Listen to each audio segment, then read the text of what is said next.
Jacob DeGrom has a career ERA of 2.50, an ERA plus of 1.57, a K/9 of 10.7, and an average WAR of 6.8.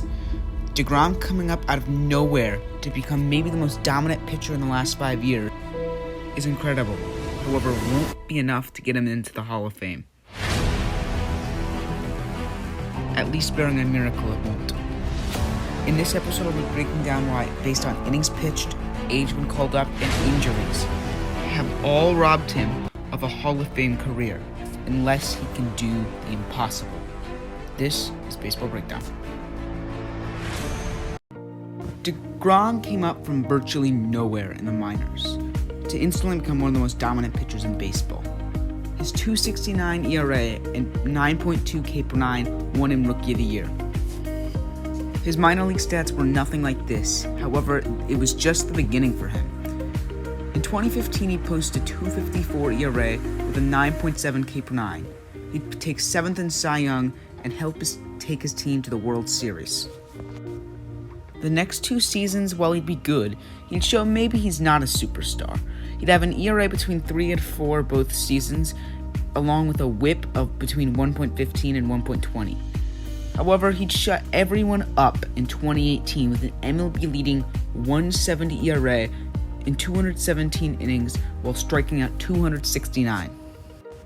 He had a ridiculous 2.18 ERA plus and easily won Cy Young and took 5th in MVP.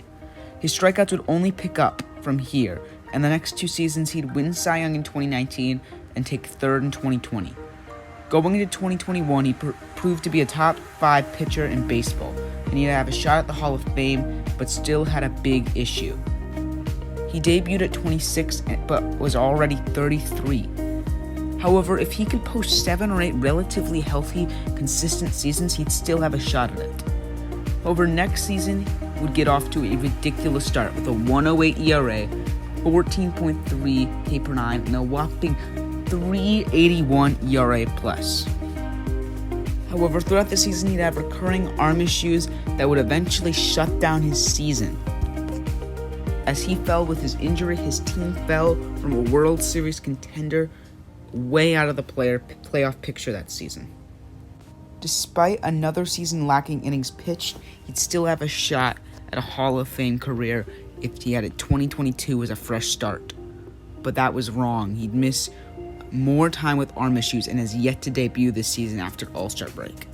He now sits at an elite 2.50 career ERA, however has lost another season between this and last, and if you take out the COVID shortened year, he's only played 6.5 seasons.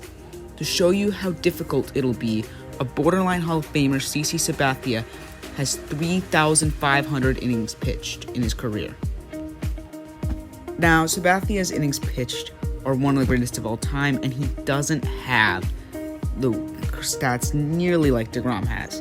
However, DeGrom reasonably is going to have to get at least 2,500 innings pitched in his last seasons. This means if he gets 180 innings pitched a season, he's still going to need at least 7 more seasons, or until he's 42 to hit that. All while fighting off an arm injury that could end his career very early. He also has to stay good over the next 7 seasons, as with just 2,500 innings pitched, they don't let just anyone into the Hall of Fame. DeGrom, while isn't 100% of the Hall of Fame, he's going to need to stay healthy, stay good, and pick up lots of innings pitched, or the almost impossible becomes impossible. This is Baseball Breakdown, and thanks for watching.